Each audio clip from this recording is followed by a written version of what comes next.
Sorry इस time नहीं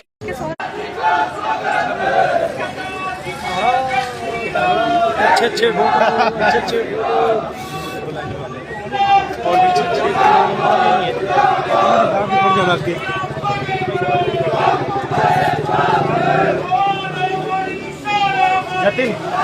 नमस्कार, फर्स्ट वर्डिक मीडिया देख रहे हैं आप। लाइव तस्वीरें आपको दिखा रहे हैं हमीरपुर इंदिरानगर से, जहां पर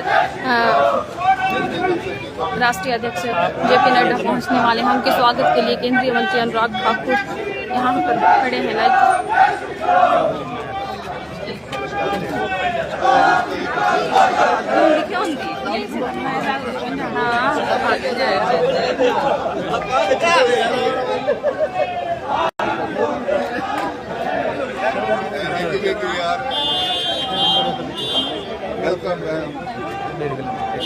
शांति शांति शांति।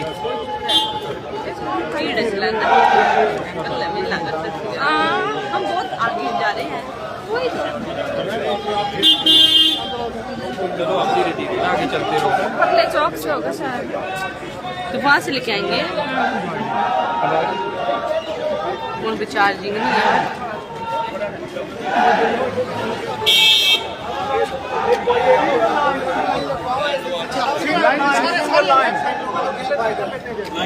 बाकी लोग खड़े लाइन में खड़े हो जाएंगे। अब नहीं हो सकते भाई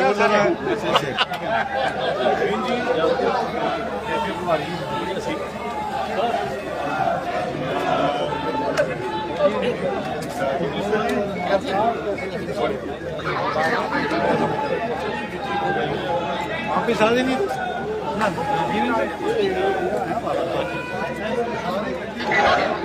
आगे बढ़ेंगे।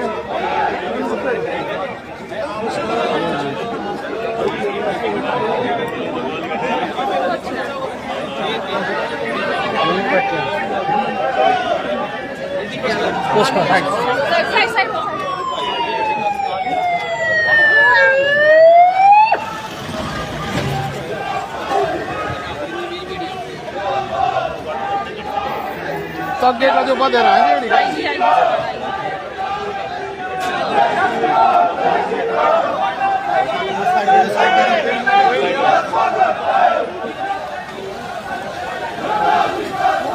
पूर्व में सांसद रहे वीरेंद्र कंवर जी, पूर्व में मंत्री रहे, उनका जोरदार तालियों से स्वागत अभिनंदन। और हम सब के अपने ही, जिन्होंने वर्षों तक हम सबको पार्टी के साथ जोड़ा भी, पार्टी को आगे बढ़ाया भी, ऐसे आदरणीय प्रेम कुमार धूमल जी का भी आप सबकी ओर से बहुत बहुत स्वागत और अभिनंदन।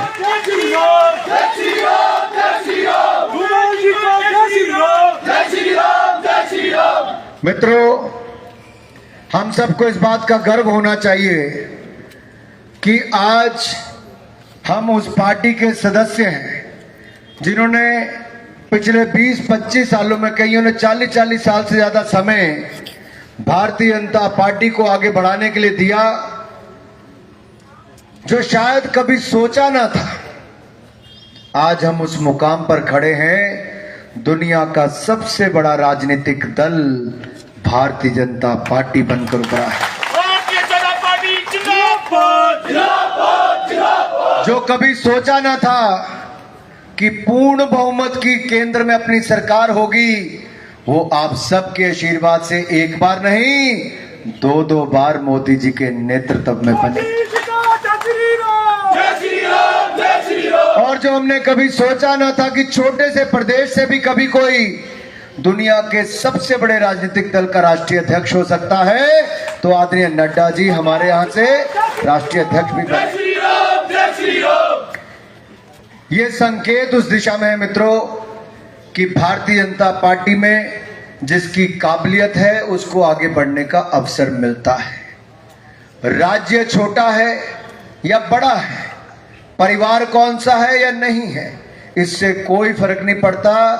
हमारे किस कार्यकर्ता में क्या क्षमता है, ये साफ उदाहरण देखने को मिलता है कि मोदी जी चाहे गरीब परिवार से आते थे, लाखों करोड़ लूटने वाली कांग्रेस को नकार दिया, लेकिन चाय बेचने वाले ईमानदार व्यक्ति को देश का प्रधानमंत्री जनता ने बनाया।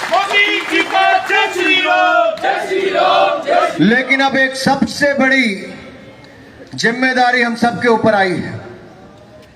9 वर्ष का कार्यकाल नरेंद्र मोदी जी का पूरा हुआ, 10वें वर्ष में है, जहां एक और मोदी जी की सरकार के उपलब्धियां हमें जन जन तक पहुंचानी है, संपर्क से समर्थन जुटाना है, वहीं पर 10वें वर्ष में यह सुनिश्चित करना है कि अगर 2019 में 2014 से ज्यादा सीटें जीती थी तो 2024 में नया रिकॉर्ड बनाकर दिखाएंगे। सिकंदर जी, वीरेंद्र जी, हमारे संजय टंडन जी प्रभारी और यहाँ उपस्थित हर्षोल्लास के साथ खुशनुमा माहौल में एकत्र आए हमारे भारतीय जनता पार्टी के सभी वरिष्ठ भारतीय जनता पार्टी के कार्यकर्ता बंधु और मीडिया के मेरे साथी, प्रिंट मीडिया और इलेक्ट्रॉनिक मीडिया के साथी, सबसे पहले तो जिस गर्मजोशी के साथ आपने मेरा स्वागत किया है उसके लिए मैं अपनी ओर से और पार्टी की ओर से आप सबका हार्दिक धन्यवाद देता हूं कि आपने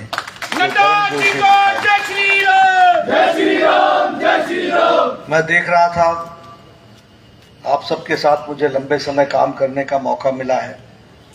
कुछ को चश्मे लग गए, कुछ के बाल जरा पीछे चले गए, कुछ के सफेद हो गए, लेकिन जोश वही और काम करने की तमन्ना भी वही मैं देख रहा हूं।